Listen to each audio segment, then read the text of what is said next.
Hello. Right, there seems to be a bit of movement in the XFR market at the minute. There's a lot of people asking questions and more coming up for sale. So I thought maybe now's the time to say, should you buy one? Give a bit of my feedback, my thoughts. Again, I can't answer the question for you, your circumstances, your specific reasons for wanting or not wanting to get one. It's over to you, but I'll tell you my thoughts, my feelings. But I'm going to take you for a drive this time. I'm going to take you home with me. Just walked out of work. It's a pleasant day, so let's go for a spin. Right, first things first. Camera angles, don't know. Let's see what happens, eh? That's nice. Didn't do that the other day. Decided to have a complete meltdown and a breakdown on me. I can't talk about that more. Right, I'm gonna. It's about 15 minutes or so home. I'm gonna just talk you through on the way your thoughts, feelings. Let's just turn the fans down. They're a bit on the noisy side.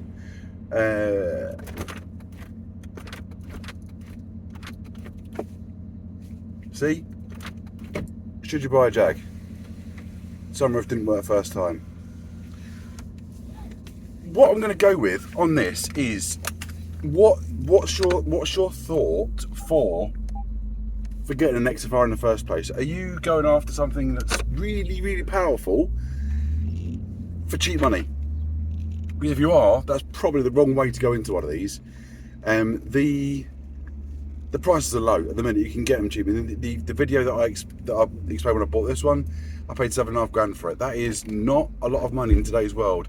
What have we had? The M135 No I that looks like a Kia, just launched, and I was told, I've not even looked at it. It does not float my boat at all.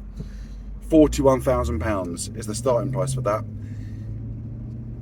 Yeah, I mean, I had it at 140i with 3-litre engine and rear-wheel drive. So the new 135i with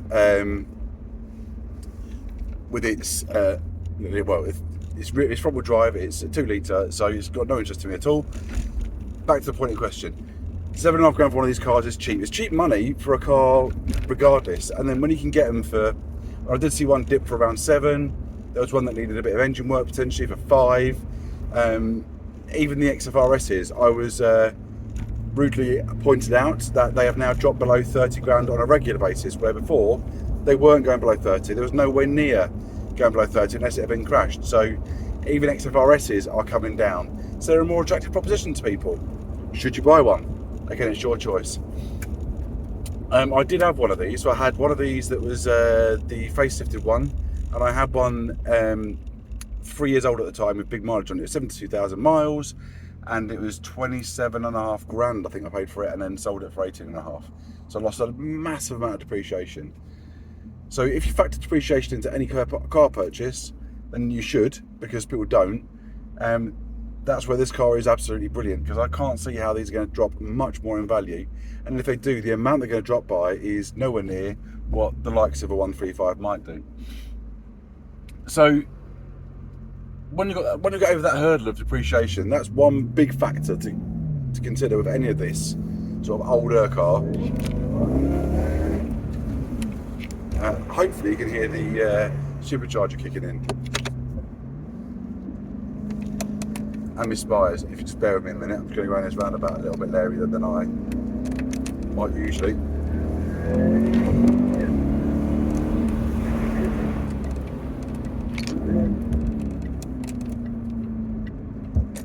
Right. That's going to be about all I've got for fun on the way home. It's a pretty boring commute. So we'll close that now as well. Fuel costs. If you're aware of what the fuel's costing, I mean, it is expensive to fuel it.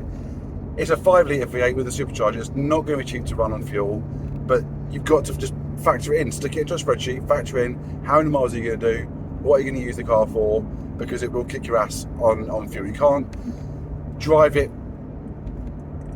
economically if you drive it normally, if that makes sense.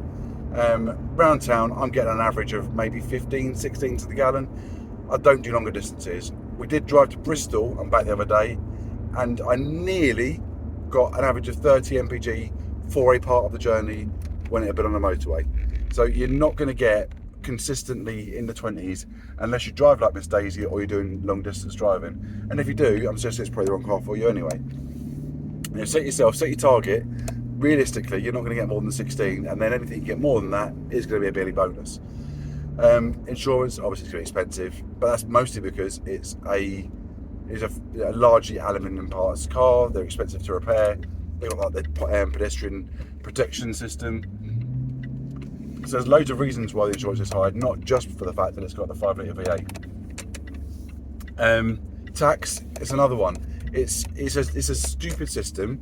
You can buy a brand new Jaguar XFR with the same engine, probably slightly different ways of making it more economical, but the same engine is going to cost you 190 in tax after it's done its 5 years worth of premium tax. So why is this car still 730? Anyway, bang it all into a spreadsheet and look. If you factor it all in, the depreciation costs are what you might expect, or they get offset massively by the cost you spend on the fueling and running of the car, if that makes sense. So yeah, you're paying loads to run it, but you're not paying much to buy it in the first place. So that's your decision around how you're going to balance your finances to make it all work. If you want to drive it every single day, that is the one thing I don't do. I can't realistically run this car every day because of the fuel cost. I do at the moment. I'm running it almost all of the time. One is because my Discovery's got a knackered tyre that he's sorting. But the other thing is I just can't not drive it. It's just too much fun. It's a lovely space to be in. It's a comfortable, luxurious car. It's a big car. It's just nice. Every time I get in it, I really enjoy it. The weather's now got better, so the roads are not quite as bad as they were. I don't want to not be in it, but I'm going to have to hang the keys up for a little bit soon, get the tyres sorted on the Discovery, and hang the keys up just to save a bit of fuel. Yeah. So, other things that people worry about, maintenance problems on these. Now, I'm not going to tell you I'm some sort of a car buying genius when I got the car. There's certain things you've got to listen out for. You've got to listen for cam chains rattling, look for oil leaks, look for some of the obvious. But in my experience of what I've seen on the forums and what I've seen on Facebook groups, there are a few problem cars out there, but if you go in eyes open, then you should be okay. That said, you go in eyes open to every car purchase. If you go into any car purchase blindly, then the odds are you're going to get stung. So when you buy one of these, there's a couple of extra checks to look for. Like I said, some people put a rust as well on the back end, rear subframe, so you've got to be mindful of that. But beyond that, it's like any other used car. It isn't necessarily going to be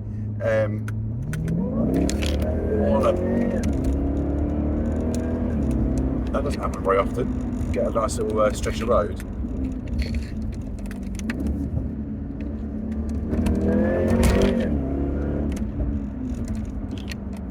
Wow. So you can't just imagine that you're going to get into this car and it be a perfectly reliable car, because the cars break down. Don't know if that makes a difference. Got a bit of glare. So cars break down. Doesn't really matter. You can have a car that drives fine and it's perfectly fine, no issues, and then it breaks down. Similar to this car, actually. The battery packed up. I'm not too sure why. The battery stopped working. So I decided to. Oh, actually, another thing. So I went into the school run the other day, opened the car up, put the kids in the car, and then I got no power, nothing, not even ignition, not a jot. Then the doors didn't work, nothing worked. I thought, what the hell's going on? Now somehow, when I put the battery on, it obviously hasn't done what it needs to do. The negative terminal was loose, so I had to use the key, get in the. Oh, hello. I had to use the key to get in the boot. Oh, that's awful, isn't it? That is really awful. I've just stopped at the lights, right where the sun don't shine. So I put the key in the lock, manually opened it, lifted it up, got all my stuff out of the boot. I got a jump pack. I bought a jump pack. Thought, maybe I'll get a chance to use this, and realised that the negative terminal was loose. Put the terminal back on again. Everything's fine. Got home, loosened the clamp right off, put it on, tightened the clamp right up. Again, it's just an older car. It's done 110,000 miles on it now, and that's just what happens. So It's just old car driving, really. Something else that's peculiar, really peculiar, and I'm going to say this is the kind of thing you expect to get from Jaguar Land Rover. If you expect to drive one and it be fault-free, you'd be mistaken. Things do go wrong. But this is I've never known this happen before. Ever since I've had it, what about October, November, it's now June, and I've only ever got in it and had an error to tell me that the radar cruise was blocked or the adaptive cruise wasn't working. I'd get that error every time I'm in the car. This morning I got in and the infotainment system in the middle, it just said R on it. It didn't give me the usual infotainment system. So I didn't understand what was going on there. Pulled over, parked up, turned it off, turned it back on again. Infotainment still wasn't working. I realised I must have turned the screen off. So oh, here we go. I'm going to just check this. There we go. Do you hear that beep? That's my solution. So I got going again and realised that when the infotainment system was off, the warnings went. My adaptive cruise was working. I thought, hey, why is my adaptive cruise now working? Anyway, I didn't think it was working. Put the cruise control on, and I started getting cruise control working on the way to work. Tested it and just did what that alert was then. So that alert was I just did a little bit of cruise control then to see if the system was working again. It's reset itself, or something's happened, and it works. That beep beep beep beep beep you just heard was there's a car that's parked, or not a car stopped, waiting to turn right. As the car stopped, waiting to turn right, it said driver intervene, because otherwise I was going to crash into the back of the car. Why has that started working then? 7 months in or whatever? No more than that. Yeah, 7-8 months into owning it, and it sounds like working. I don't know whether I've had a massive factory reset on something that's reset an ECU or whatever, but it now works. Other stuff on this, it's a luxury car. It's a car that was made in sort of the 2010 era, when I think luxury and performance cars were starting to get a little bit better. But you go and look at the likes of a M5 or E63 or any other vehicle. Let's try this. See if that makes the light on the camera any better. E63, anything like that of that era, there are known problems. There are things that go wrong with them. I think when I was a kid, I had an E320 55 reg. It's a bit older than this, but it's a 55 reg, and it had the active airbag suspension on it, and it was a nightmare, an absolute nightmare. I ended up changing it out, putting just regular coil springs back on it. So these things go wrong on more premium, on more expensive cars that they were new. There's more stuff to go wrong. So in terms of being scared if it goes wrong, yeah, be scared, because it is a luxury performance car. If you put all your eggs into your basket, so purchasing it and running it, that's it. If that's all you've got, I wouldn't recommend it. If you've got the ability to fix stuff on your own, or you can get your mates to help you, or you've got another way of getting the car fixed, then they've got to be worth a punt. I mean, I'd say that now, what, my 7-8 months in, the car's just fixed itself on the adaptive cruise.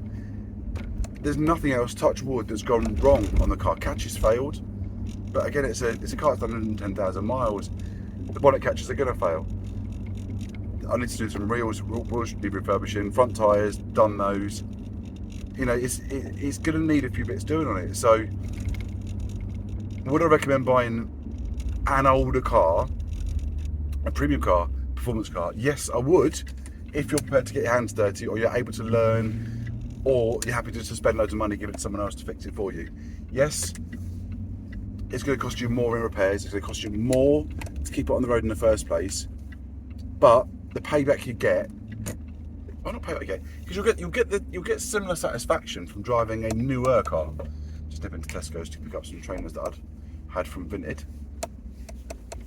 So if you buy this, or any kind of performance premium vehicle that's a bit older, then I reckon, yeah, there is a risk. However, the payback you get from a performance car, if you're into cars and you want to get a performance car, at the moment, the maths for me are working out that this is not much more. Well, it's not different. So my partner drives a Mazda CX-30. She had it new on a PCP. This car's probably costing me the same or less per month to run it, fuel it, tax it, insure it, service it, maintain it. The total running cost, including buying the vehicle, is costing me similar to a brand new CX-30. Say it splits me a massive bill, it may not be the same equation, but the type of car that this is, the power, the economy you get, the looks, people talking to you about it, yeah, this car it's just a different, massively different thing. Are you prepared to sit at the side of the road and wait for a breakdown truck? Are you prepared to not have it start and then worry about why and fix it? Would you take it off the road for a week or two while you fix it and drive something else? They're the sorts of things that I do. So it's over to you guys. What would you do? How would you get yourself out of a situation if it goes wrong? If you panic because you can't fix it, you haven't got the money. I think that's where we're going. Anyway, this car in particular, there's more content I want to create. I don't know what else to put out there. If you've got any questions, comments for me, then let me know. I did fit the induction kit at the front of the car. It's got the spars in the back. If you heard those on this video and you want to see more about that, let me know. Otherwise, enjoy.